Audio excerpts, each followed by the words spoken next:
Ketua NATO Jens Stoltenberg pada Rabu, 3 April 2024, meminta para anggota aliansi pertahanan itu untuk menjamin pengiriman senjata secara jangka panjang ke Ukraina. Kebutuhan Ukraina mendesak, kata Stoltenberg dalam pertemuan para menteri luar negeri negara-negara anggota NATO di Brussels, Belgia. Setiap penundaan dalam pemberian dukungan berujung konsekuensi di medan perang saat ini. Jadi kita perlu mengubah dinamika dukungan kita, lanjutnya, dikutip dari kantor berita AFP.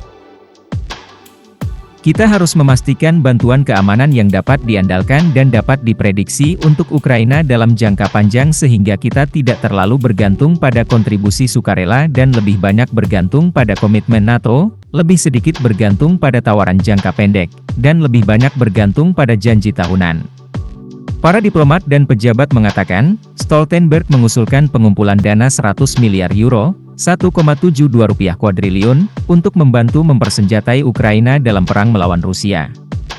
Moskow perlu tahu bahwa mereka tidak dapat mencapai tujuan di medan perang dan tak bisa menunggu kita keluar, ujar Stoltenberg, tanpa memberikan rincian usulannya.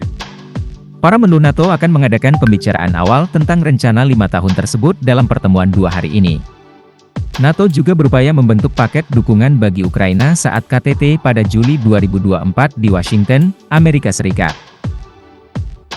Para diplomat memperingatkan, ada banyak pertanyaan mengenai dari mana pendanaan akan diperoleh dan usulan itu bisa berubah drastis saat KTT. Rencana Stoltenberg juga akan membuat NATO mengambil kendali lebih besar dalam mengoordinasikan pasokan senjata ke Kiev.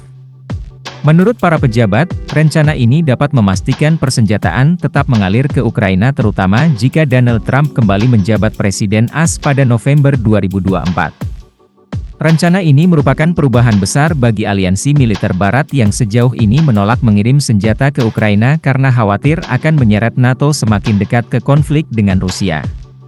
Usulan Stoltenberg dikemukakan saat pasukan Ukraina kalah dalam persenjataan dan berjuang keras menahan Rusia. Kiev mengalami penurunan bantuan dari negara-negara Barat yang mendukung mereka. Paket pendanaan Amerika Serikat senilai 60 miliar dolar AS, 956,5 triliun rupiah, contohnya, yang saat ini terhenti di Kongres, tetapi ada harapan parlemen dapat meloloskannya dalam beberapa minggu mendatang.